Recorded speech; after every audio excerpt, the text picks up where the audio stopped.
ଆଜିର କବିତା ମୁଁ ଗୋଟେ ଝିଅ। ମୁଁ ଗୋଟେ ଝିଅ, ଏ ସମାଜ ଜାଣିଛି ମୋର ଅନେକ ରୂପ। କେବେ ମା ତ, କେବେ ଭଗିନୀ, କେବେ ସ୍ତ୍ରୀ ତ, କେବେ ସଙ୍ଗିନୀ। ହେଲେ ମୁଁ ହିଁ ଶିକାର ହୁଏ ସବୁବେଳେ, କାହିଁକି କେଜାଣି। ମୁଁ ତ କେବେ ସେମିତି କିଛି ମାଗି ନାହିଁ। ମାଗିଛି କେବଳ ଏକ ଖୋଲା ଆକାଶ, ନିର୍ଭୟର ନିଶ୍ୱାସ ପ୍ରଶ୍ୱାସ, ଏକ ସଫା ପରିବେଶ।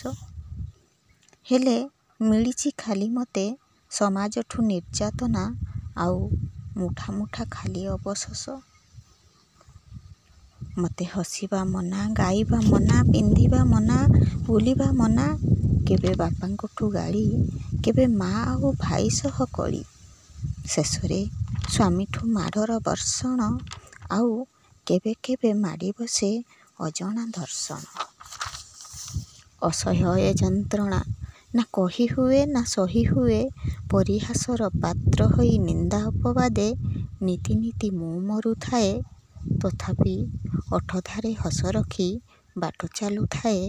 କାହିଁକି ନା ମୁଁ ଝିଅଟେ, କାହିଁକି ନା ମୁଁ ଝିଅଟେ।